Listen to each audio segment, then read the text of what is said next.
14 বছর আগে এক প্রতিবাদী কণ্ঠস্বর থেমে গিয়েছিল। 2012 সাল গোবরডাঙ্গার মাটি রক্তে ভিজে গিয়েছিল।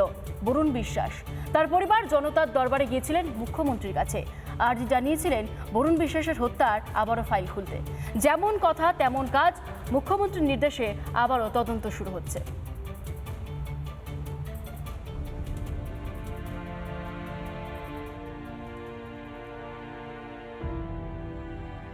ঘর জুড়ে আনাচে কানাচে ছড়িয়ে স্মৃতি, অথচ মানুষটাই আর নেই।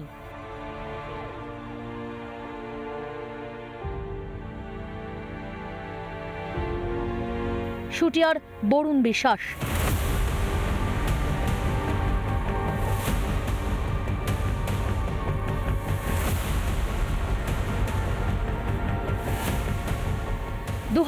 সালের 5 জুলাই গোবরডাঙ্গা স্টেশন চত্বরে গুলি করে খুন করা হয় তাঁকে।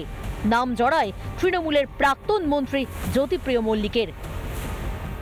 একদম 1 নম্বরে আছেন জ্যোতিপ্রিয় মল্লিক। উনি উনার মদতে সবকিছু হয়েছে, উনিই করেছেন। এটা উনি এর সঙ্গে জড়িত ওতপ্রোতভাবে, আর কি উনি প্রথমে। তার সঙ্গে অনেকেই আছে যাদের নাম আমরা দিয়েছি। বৃহস্পতিবার নিহত বরুণের বাড়িতে পৌঁছে যায় সিআইডির প্রতিনিধি দল। কথা বলেন শোকাহত পরিবারের সঙ্গে। ভাইয়ের খুনিদের বিচার চেয়ে গত শনিবারই মুখ্যমন্ত্রীর জনতার দরবারে গিয়েছিলেন বরুণের পরিবার। আমরা এই সরকারের কাছে আবেদন করি, বরুণ বিশ্বাসের মার্ডার, সেই মার্ডারের ফার্দার ইনভেস্টিগেশন উনি আমাদের আশ্বস্ত করেছেন। মাননীয় মুখ্যমন্ত্রী বলেছেন, আপনারা বলছেন আমি টিম তৈরি করে দিচ্ছি। মুখ্যমন্ত্রী আশ্বাস দিয়েছিলেন তদন্তের। এর 4 দিন যেতে না যেতেই অ্যাকশন। বদলের বাংলায় খুলল আরও এক ফাইল। 14 বছর বাদে আমরা নতুন সরকারের কাছে একটা দাবি নিয়ে গেছিলাম জনতার দরবারে। সরকার সেই দাবিতে সহমত পোষণ করেছে এবং খুব দ্রুত অ্যাকশন শুরু হয়েছে। এতে আমরা আমাদের পরিবার কৃতজ্ঞ সরকারের কাছে।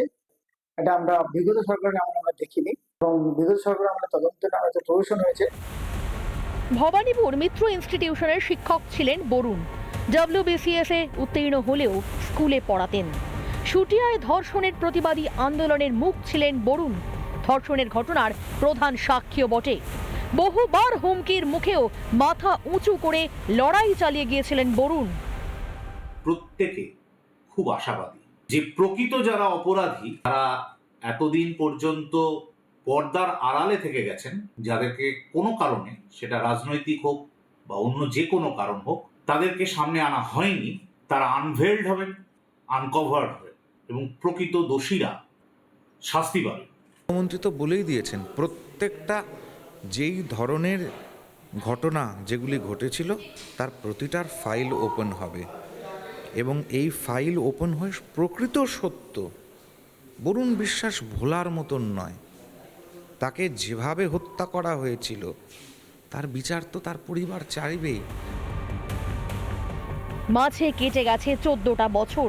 মমতা বন্দ্যোপাধ্যায়ের জমানায় সুবিচারের আশায় দাঁড়ে দাঁড়ে ঘুরেছেন পরিজনেরা, কিন্তু কাজের কাজ কিছুই হয়নি।